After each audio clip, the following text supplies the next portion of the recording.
كانوا قليلا من الليل ما يهجعون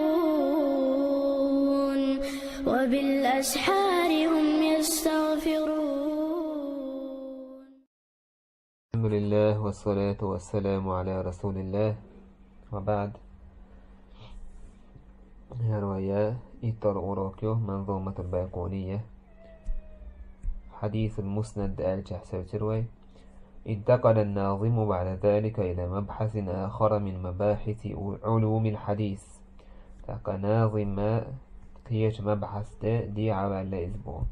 علما مبحث كحديث علما مبحث كهير إذ هو يعناتي الحديث المسند بوشترى في حديث تيسو لا قدور. فقال الناظم صبوه والمسند المتصل الإسناد من راويه حتى المصطفى ولم يبن. فحد الحديث المسند هو مسند بوشتوش حديث حد تعريف هو ما اجتمعت فيه صفتا اتصال السند في الظاهر. إذا شيء صفة شيء قاعدك دوقس حديثة شيء صفة شيء قاعدك دو. اتصال السند دو حرنجا سند خواتي الخلر في الظاهر قشح ونشني ورفعه إلى النبي صلى الله عليه وسلم معا إشتا سند ديلي الشنجا عليه الصلاة والسلام حالق خلر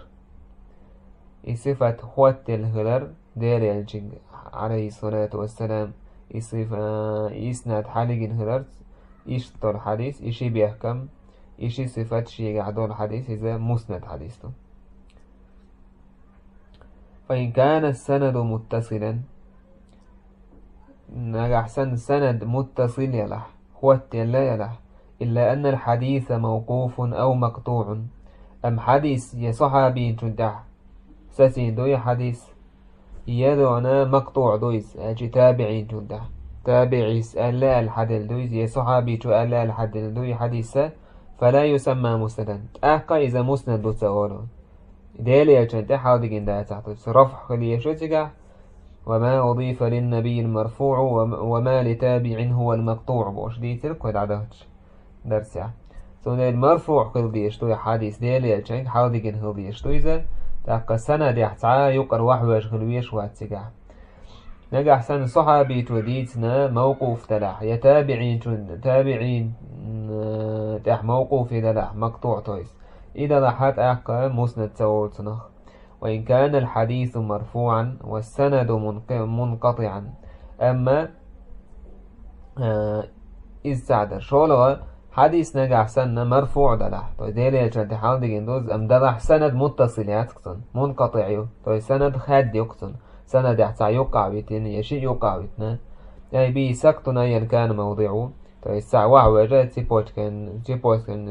يقرأ ميتشاح يواجه نتالي هوليلي إذا كان زي هوليلي سير دين هوليلي زي السند يقرأ وعوجة ساعة فلا يسمى مسندا تأقى مسند سهوليس حتى يجتمع الوصفان معا إشي كوتس عن ووشقية تلس يقولوا اتصال السند تأقى رفعه إلى النبي صلى الله عليه وسلم لا يتخلف واحد منهما تعتاشنا بعد ديشتات إشي ووشقية ديشتو تعتاشنا يشتوش تأقى حديث المسند كدويس. هذا هو الأشهر في تعريف المسند. تأقى إذا غريا لو تعرف إيون بوتو غريا لو تعرف إذا ألشي وين غريا لزيلا تأقى تعرف سو مسند حقه لير وشكي ترمينو إلى خوين سو غريا لك إيون ألشي. وهو الذي ذكره الحاكم النيسابوري ورجحه الحافظ ابن حجر رحمهم الله تعالى. تأقى حاكم النيسابوري ابن حجر عسقلاني ساشي ما ترجيح ينقى يتعرفون بو المسند بوشتوش حديثا إذ غرد عن لقضي ونخيط شوتها شارحه ويتدم تبه يتشا بالقلدقوي إلا أن البعض أطلقه على ما اتصل سنده وإن لم يكن مرفوعا. صعبوا تارنا صعبوا عالمنا أخا إذا سند دالية تحالي جنيات صح سند خواتي الخلجي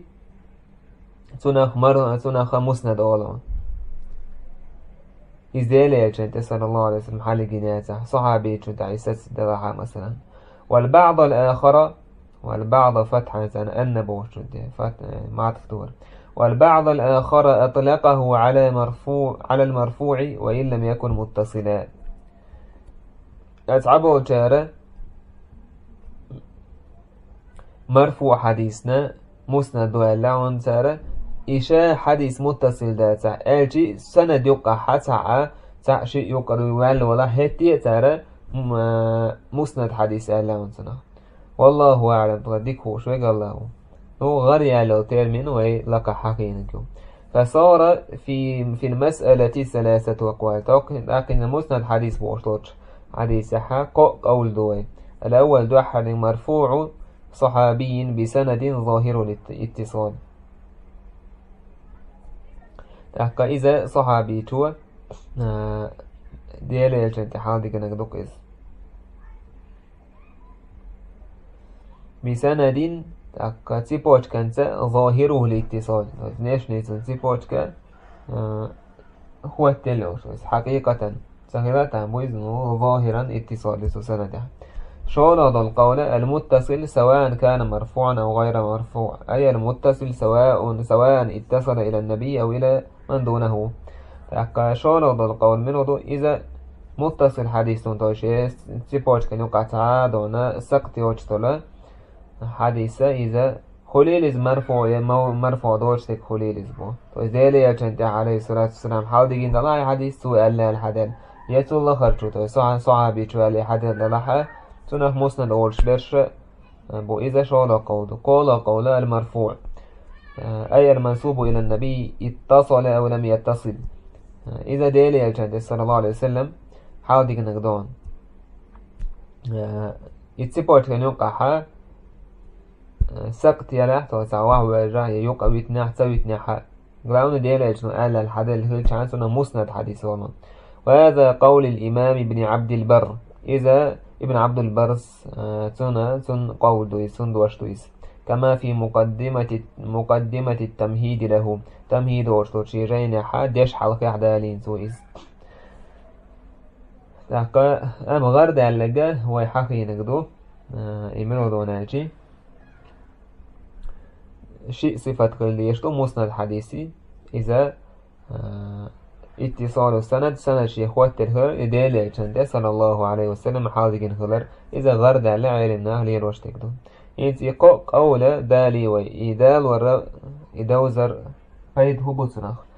وفائدة معرفة ذلك إنتي إدوزر إن تجح قول خلر دوزر سناخ فايد هبوين بس قول دالي سوت هون سسبسنوين. إذا أن يكون الطالب عارفا باصطلاحات أهل العلم. إذا طالب العلم علم لوخشوج إذا خوش خلي ترحم دويس باصطلاحات أهل العلم عالم نه ترمنش عالم نه اصطلاحات شيوش خلويش ويس. فإذا ما رأى أحدا من العلماء يطلق على حديث معين بأنه حديث مسند مثلا تنجتش عالم ناخت عن بيلقلت عن حديثا هر حديث مسند دوالشي لا يتوهم أن هذا الحديث متصل عنده ولا بد. سن ما موتيل بو سن دقما دو سن ما موتيل الحديث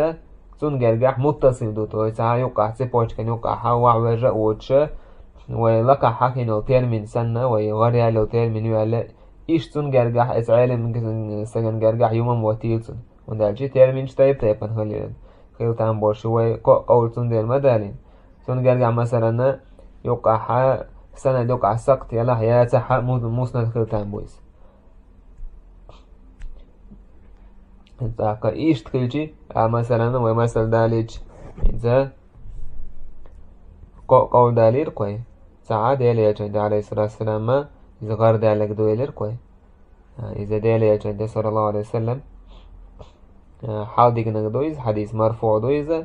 تاقا متصل دويز شيء سند يقع ساعة سقط يوج ساعة وعوج وج انقطاع يوج. إذا غير يعتين منه وغير يعتين من حق يتسهول علم سقوها الحديث مسند دوالشي اسم تبريمينيتي إذا غالت بو هند مو ويقي شي قول ما دالير تعود السند يوقع انقطاع يلاح سقط يلاح ساعة باش خليه تشتنا حديث مسند دوري مرفوع ميلدو ابن عبد البر وسن مثلا تعود موقوف دوتنا مسند دول سون ديلا غادي على التير من حق سهر حديث المسند دور ديلا يشنو قال تعقد سيبوش كان يوقع حق صحيح دو قال حكنيش تعقنيش سون ديلا بوتويس بل ينبغي أن يكون عارفا باصطلاح هذا العالم سون ديلا بيلقى عالم استجوه سواء حديث مسند دو منقطع دو مقطوع دو منو سواء تعتير من ليه ليشي سون اصطلاح سون تيرمين سون ميتشح لير وشتو يدوش سون موخ لير وشتو يدوش بوشة إذ خأديز طالب العلم فقد يكون ممن يطلق المسند على المرفوع اتصل ولم يتصل خيل تامبو شمدو يزبو خيل تامبو خيل جرجدو إذ عالم سجوا مسند ده مرفوع هو دلع اتصال يلا حياة سحسن خا مسند ورشوك خلق تامن بويزبو وقد يكون ممن يطلق المسند على ما ظاهر الاتصال وإن لم يكن متصلا على الحقيقة تاك ظاهر اتصال يرسل نيش نشي إذا متصل دوال خيتش حقيقة تجع سقط خلق تامبو تاك سعيقر وعلى خلق تامبو نظاهرا نيش نسعيقر سوال سن يقصن سند تاك إيش تخلجي مسند دور شوي جابه هو العالم سكسون ديالات سون اصطلاح يوز ديز سون ميتر عليه واشتو سون جرجع مسند منو حديثه يزدوز ديز والله أعلم طريق هو شوي الله هو الحديث المتصل إذا الحديث متصل دو ولما قيد الناظم المسند بالمتصل ذاك ناظمس إذا مسند حديث متصل دؤل قيد عليه هنا ها هو المسند المتصل الإسناد من راويه تاكا مسند ده تجا حقا يديرتو إذا اتصال خلي يزال كان من المناسب تويشت إذا ديتي تاكا فدخل يشهدون بوتحان دوغ تخدون أن يتبع ذلك تعريف المتصل تا متصل بالقل دا قرأ قزحا فدخل يشهمتك يزبو مسند حقيقة تاقي مسند قايد يرسو إذا متصل في اللي يزال تاقي متصل شامل وضو إذا حقيقة إذا دوغشتو نيستو شيمت حقوشتو سو يزبو فقال سويلر نازل وما بسمع كل راو يتصل إسناده للمصطفى فالمتصل الآن صار راوي السا حديث دور حديث خير تاكا إسناد خواته وجديلة يلجات حوكاشا إذا متصل دون بو فالمراد بالحديث المتصل تاكا متصل حديث لؤش ديك هدو إذا ما يتصل إسناده شيء إسناد هو يلك دوكز يبقى كده بسماع كل راو من رواتي ممن فوقه في الإسناد تاك هور راوي هور بيرداتك وشيل لك حو تشنجرة سن خزا خيش سو حديث حدل لردوكيز يعني من شيخه في الإسناد ألشي ممن فوقه ألشي منو تعلق شوية يستون شيخه كيز سو حديث علم حيوتشور حديث حيوتشور شيخه سنجرة سو حديث أردو إذا خزا خش وليس شرطا للحكم بالاتصال تقبيه كان بات عن بوه وإتر متصل دولة حكم ده أن يصرح الراوي به في كل حديث تقهور حديث حات وراوي سبيرداتك وتصريح يرتنز ولا أن يكون تحمل الحديث سماعا يشتبه كان بات هنا تاقا توشين حديث حيوش هنا حس سماعا تو يحيى خضر توشي شيخ وحديث خزا خز حيى خضر بيه كان بات بل لو تحمل عرضا مثلا تو إذا شيخي شي جاين يرد عدوش خليع الشيخ وسنغاد وش مقرلو دين إجازة يلحا إذا لورشتون بس إمنا الشيخ يرخز ده إذا قود حديثنا شيخ وشيخ وقود حديث مقرلو ديتش إذا ميكشتون فإستسيقها شيء لك عور شيخ يرسو حديث هوليليس ودوش خزيني وقود سنغ حديث شو تحسو مقرلو دين هوليليس فإشي جاين يرد عديش إجازة روش مثلا إذا كان متصل تاقا إذا متصل حديث فلون تاقا بو. وقد سبق أن تكلمنا على ذلك في شروط الحديث الصحيح فراجعه تاقا إذا ديترون بو صحيح دول حديث بيحكم شبيوش كان حا سيجيه يرجع وإذا بيحكم شبيوش كان حا ديتر إذا حديث خوات تلخدر بوشتك تنروشتك خدو حقي رئيس تاقا دوت سالشي حديث متصل لورشو نجح سنهول راوي جو أشياء لقع وشنجر سوى إذا حديث حديثك تويش سعني يقع شيء يقع صعبي تسويش مثلا شيء يقع تسويش سوى حديث متصل لورشو.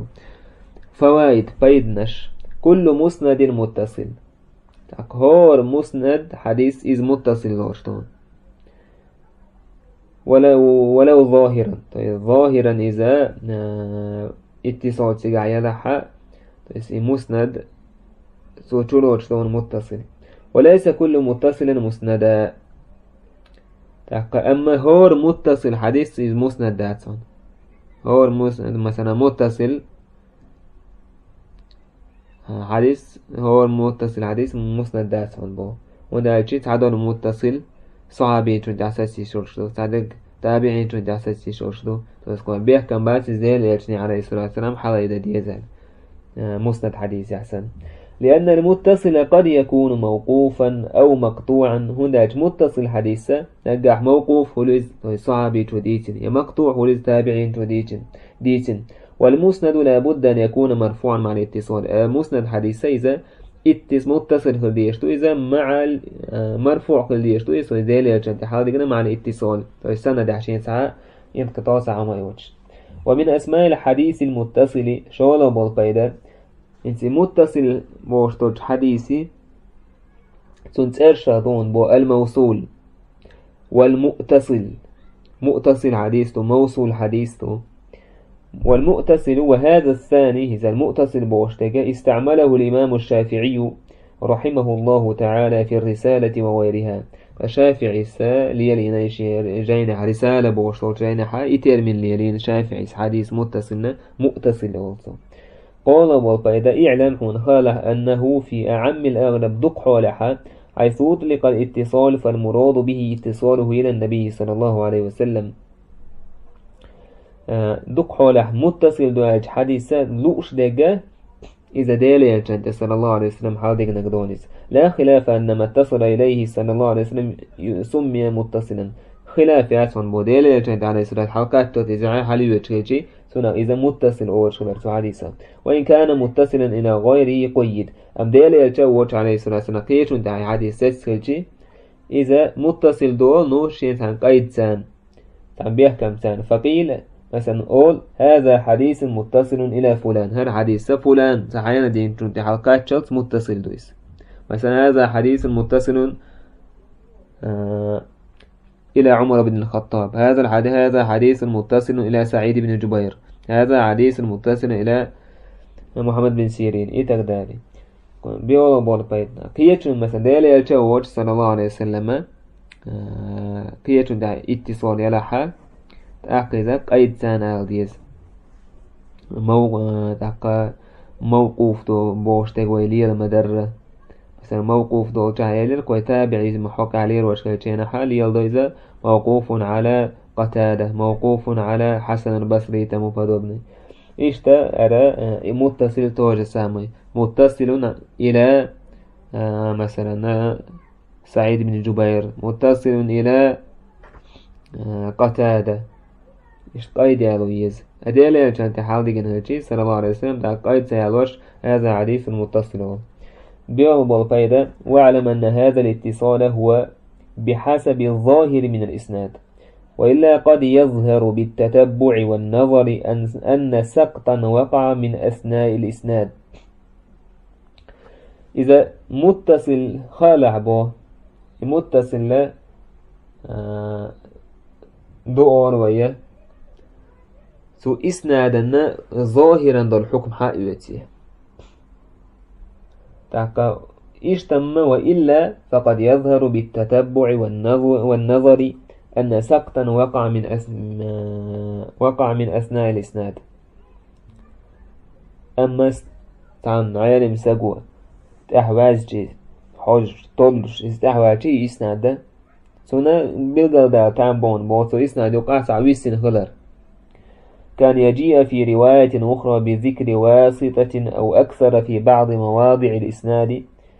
تحق مثلا كيش رواية سوطل تخينحا تعس مثلا يقع بيتنو تنتعيق نسوة كيش رواية عوجل اتسبوشك عوجل هق رواية تحتولا يدوك حقينا تجاه تعيوت متكش كح رواج سبوشك ذا بريداتكش. فمثل هذا إن سميناه متصلا فبحسب الظاهر تقع ويشتو الحديث مثلا تاع يقع بالسنسن وينسخ يقع بسني حديث تلزوه مثلا إشتو كناحا ظاهرا بحسب الظاهر متصل دوليس وإلا فهو في حقيقة الأمر غير متصل. أما ديسبيت النستيما إذا متصل داسهن بو سندير بحسب الظاهر ورشتويس أم إسنا دعوان بيلغل دايتي مثلا سيوقع بيتنا يوقع رواجنا تأكو جاري متصل سهوليس. وقد وقد يسأل بعض الأئمة عن حديث قد حبول إمامش خط حديث خلاسن إسناده متصل في الظاهر شيء ظاهرا الإسناد ده هو التلائرش فيقول هو تأكدوا إمام أول مرسل أو منقطع تأكد متصل مدو ظاهرا هاتي مرسل حديث تورقتنا يا منقطع دوالتنا طيش مرسل ومرسل منه الصحابي سقط ولا يقصد أن هذا الإسناد بعينه كذلك طيس حديث مرسل دو منقطع دو شنحا إم من أي إسنادات سنلوشك بوس مثلا عن عالم سقوت عن إمام شخاتج إمام أحمدي تحقى أبو حاتم تحقى بقي إمام شخاتج وكيف هو ظاهر الاتصال إيش موخر دو يزبو تحقى ظاهرا اتصال يرشتوشو حديثا منقطع دو مرسل دو الجيز موخر دو بو وإنما يقصد تحقى سنلوشك هدو بو أن الصحيح في هذا الحديث إرسال أو الانقطاع وأن ما رواه موصولا أخطأ في ذلك تحقى سنلوش ديك ودبو هق حديث صحيح ديك إذ حديث مرسل خلر دبو يا منقطع خلر دويس تحقى موصولا متصلا حديث ولقى إذا غالت وعلبوه ما عنده سنس ظاهرا إسناد مثلا متصلا له سوعين بسكن هاتو حديث يقع حتى نيس دوتي تويس تسيبوش كان يقع حتى نيس دوتي يا مرسل دويس يا منقطع دويس سندير أولسو إذا ظاهرا إسناد ده متصل لحق إذا مرسل دو يا منقطع دول إذا نأتي دم تبغي يدخل بيشهم إذا كوال بول بايد بار تاقا مسند حديثة دوست ألشي مسند حديث إذا شيء بيحكموش كاتك بو تالي أجل صلى الله عليه وسلم حالدين هديش دويزة السند يقع سعى انقطاع سعى سقط يوش هديش دويزة تاقا متصل حديثة إذا دالي أجل صلى الله عليه وسلم حالدين هديش شيء يقع سعى يقع بسنا ووتشة سعى سقط يوتشة سندحة إذا حديث متصل دو